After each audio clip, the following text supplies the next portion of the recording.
By the fourth morning, Maya stopped counting the dead. She had counted the first morning, 43 bees on the ground in front of hive, 7 alone, curled inward like small fists. She had counted the second morning too, though the number had stopped meaning anything useful by then. On the third morning, she stood at the edge of her apiary and watched a forager land on the landing board. Walk 3 crooked steps and stop. It didn't fall, it just stopped, like something inside it had simply run out. On the fourth morning, she didn't bring the notebook. Someone had done this. The only question that mattered now was whether they had known what they were doing before they did it or after. If you've ever watched something you spent years building get taken apart by someone who had nothing to lose by taking it, hit subscribe and like before we go on. Drop a comment and tell us where in the world you're watching from. These stories travel farther than we expect. The Okafor apiary sat on 62 acres in the hill country of central Tennessee, at the end of a gravel road that most county maps still got wrong. Maya's grandmother had started it in the 1960s with 11 hives and a library book on natural beekeeping she'd borrowed and never returned. Her mother had grown it to 40 hives by the time Maya was born. Maya had taken it past 100. She was 51 years old, widowed at 46. And she had built the kind of operation that didn't scale easily but didn't need to.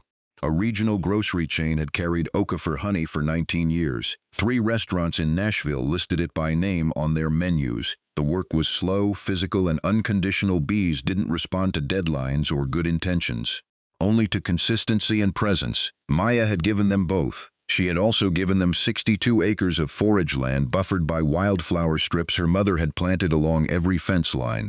By the creek corridor her grandmother had left deliberately tangled and untouched, and by 40 years of refusing herbicides on ground that didn't need them.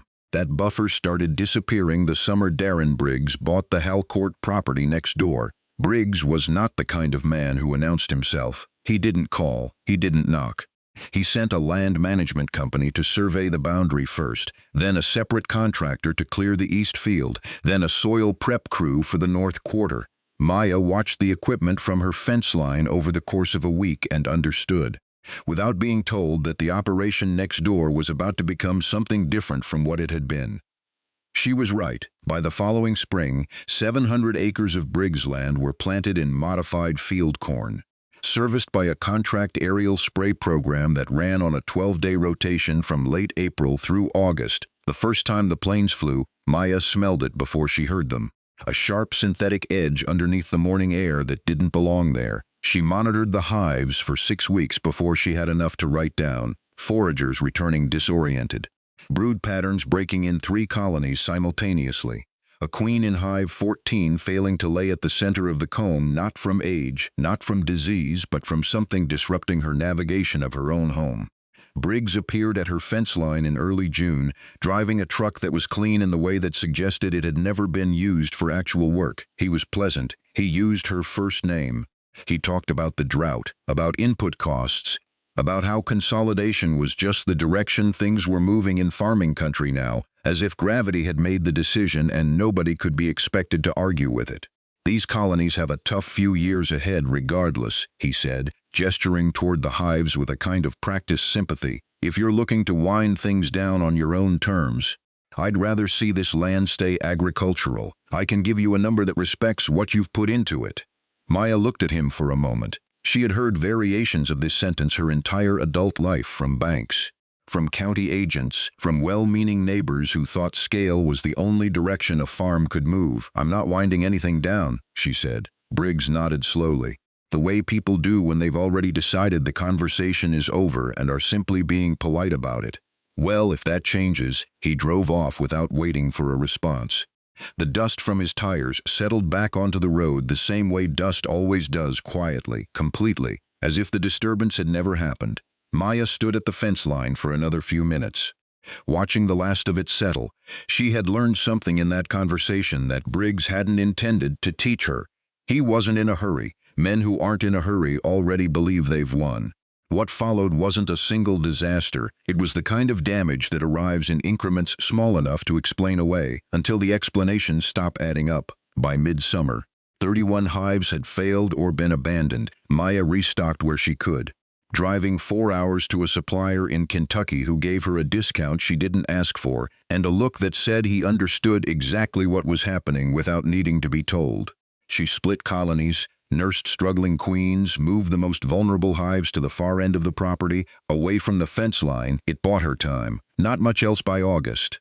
60 hives were producing at less than a third of their normal capacity. The Nashville restaurant still called. The grocery chain did not renew its contract for the following year.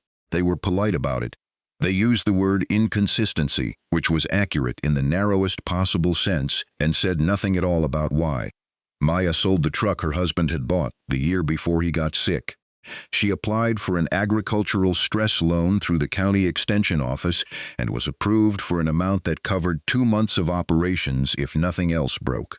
She paid the first installment on a new set of hive equipment and left the rest in the account untouched, the way a person saves a last match. She filed a formal complaint with the County Environmental Board in July.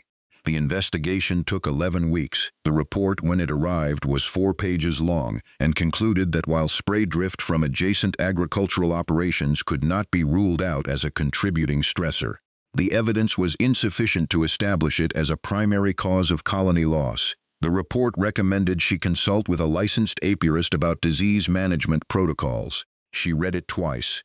Then she set it on the kitchen table and left it there for 3 days. The way you leave a thing you're not ready to decide what to do with. The farmers she'd known for years were largely quiet. Not unkind quiet. 2 of them stopped at her fence line separately in separate weeks and said variations of the same thing with different words, that they were sorry, that it was a hard situation, that Darren Briggs sat on the County Agricultural Advisory Board and had for 6 years, and that board had a say in water access allocations that several of them depended on. They didn't say don't fight him.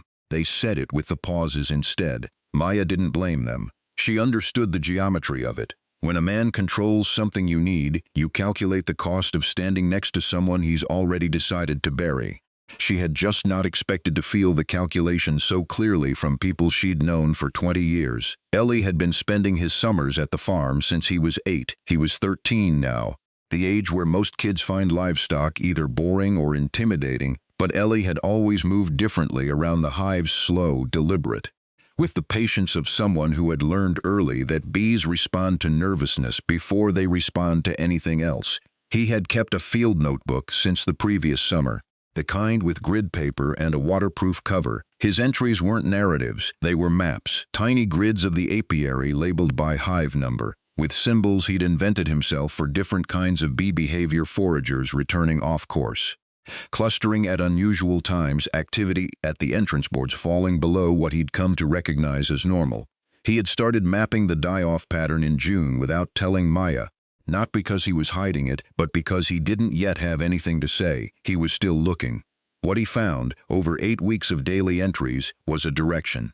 The hives along the western boundary closest to Briggs's spray routes showed the steepest decline. That part made sense even to him, but the pattern didn't stop there. As he tracked it east across the property, the numbers softened, and in the northeast corner near the old split-rail fence where a tangle of scrub and low trees had been growing undisturbed for longer than anyone had paid attention to it, something else was happening. 4 hives sat in that corner. 2 of them were producing at rates that had no business existing on a farm that was otherwise failing. Foragers were returning consistently. Brood patterns were intact. One colony had swarmed in late July, a sign not of stress but of surplus, of a hive so healthy it had run out of room. Ely stood at the edge of that corner one morning and watched the flight lines. The bees weren't foraging the wildflower strips or the creek corridor the way they usually did. They were going somewhere shorter, something in that tangle of scrub, something close. Something low to the ground was pulling them back. He didn't know what it was yet. He drew a circle around the corner on his map and wrote one question in the margin, pressed hard enough to leave an impression on the page beneath it. Why here? Ellie brought his grandmother to the northeast corner on a Tuesday morning, early enough that the light was still coming in at an angle and the flight lines were easy to read. He didn't explain first, he just pointed. Maya stood at the edge of the scrub and watched the bees for several minutes without speaking. She had spent 30 years learning to read an apiary the way other people read weather, not by any single sign but by the accumulation of small ones, The way a farmer knows rain is coming before the clouds confirm it. What she saw in that corner didn't match anything else on the property. She had told herself for weeks that the surviving hives were luck, or microclimate, or some variation in the soil she hadn't identified yet. Standing there, watching the flight lines converge on a low tangle of plants she had never once stopped to look at closely, she stopped explaining it away. "What's that?" she asked, pointing at the shrubby growth along the fence posts. Plants with small pale flowers, not much to look at, the kind of thing you walk past 1,000 times because it has no obvious reason to be noticed. Ellie shrugged. "I don't know, but they keep going back to it." June Merritt lived 12 miles down the county road in a house almost entirely overtaken by bookshelves and specimen jars. She had spent 41 years cataloging native plant populations across the region for the State Natural Heritage Program before her retirement, and she still consulted informally when someone brought her something that needed a second look. Maya had met her once, years earlier, at a watershed meeting neither of them had wanted to attend. She called her on a Wednesday and drove out Thursday morning with a clipping from the northeast corner in a damp paper towel.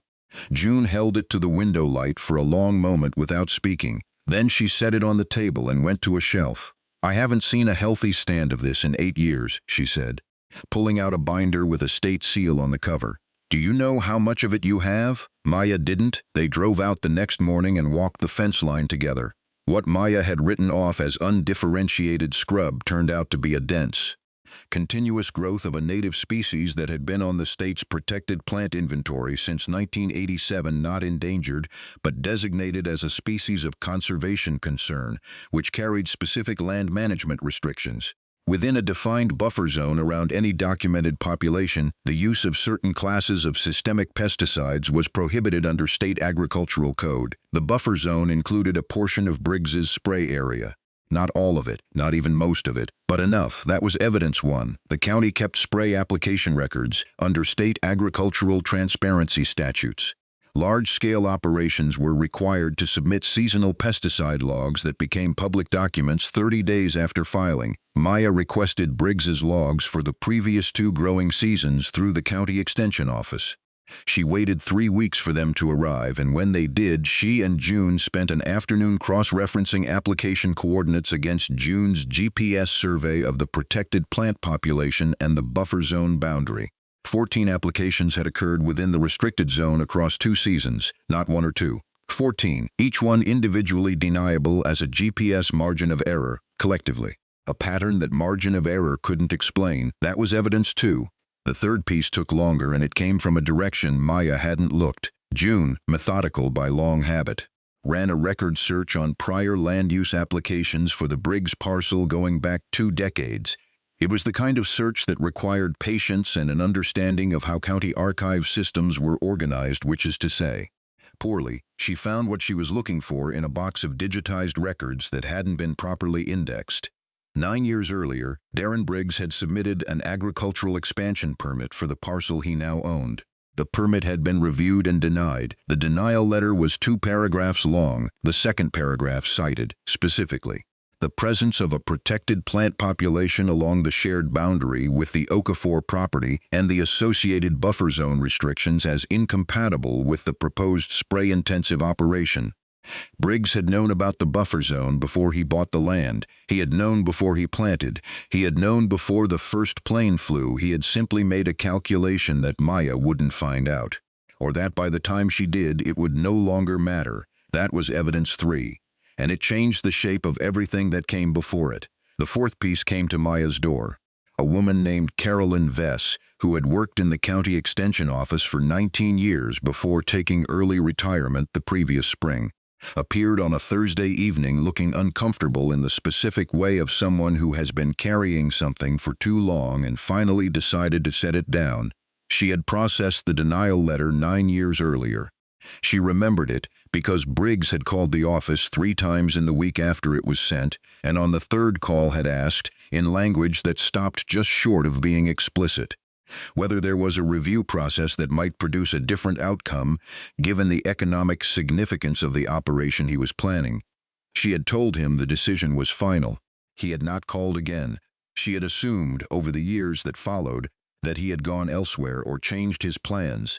It was only when she had heard through the specific, invisible current that moves information through small communities without anyone quite deciding to send it, that Maya was fighting a spray drift complaint against Blackwood operations, that she had understood what he had actually done instead. He hadn't changed his plans, he had simply waited.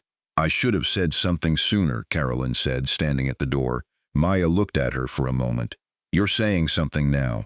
Carolyn's account, written and signed the following week, documented the 3 calls, the nature of the third, and her recollection of Briggs's response to the denial. It wasn't a confession. It wasn't a recording, but placed alongside the denial letter, the spray logs, and June's buffer zone survey, it completed a picture that was no longer possible to mistake for coincidence. Briggs's legal response arrived 10 days later, delivered by a firm from Nashville whose letterhead suggested they handled matters considerably larger than a rural spray dispute.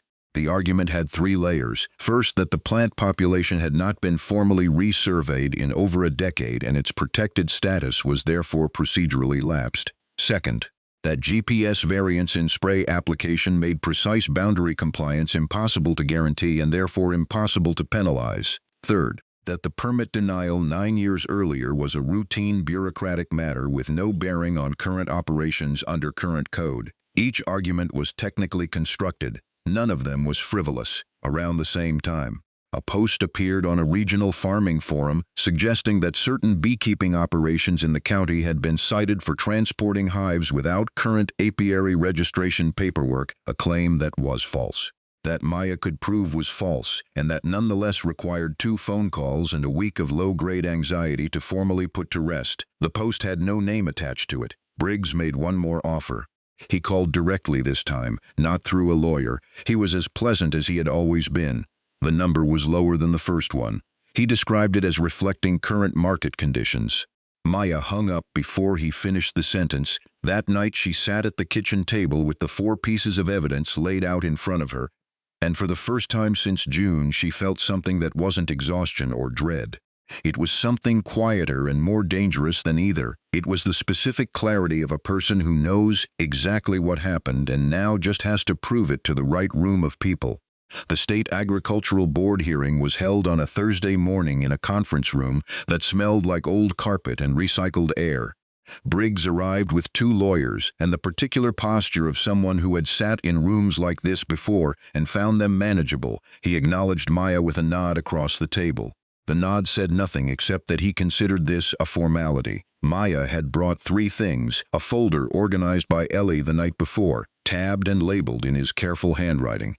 June Merritt, sitting in the front row with her field binder and 41 years of professional credibility, and Carolyn Vess, who had driven 2 hours and sat very still and did not look at Briggs once.